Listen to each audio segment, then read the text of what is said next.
মদন মামা আমাকে একটা মুরগির রান দিন। বাচ্চা, তোমার মুরগির রান লাগবে? এই নাও, কত বড় একটা মুরগির রান।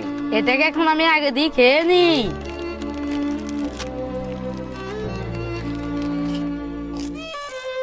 আরে বাচ্চা, তুমি তো মুরগির রানটা খেয়ে ফেললে, এখন আবার টাকাটা দাও।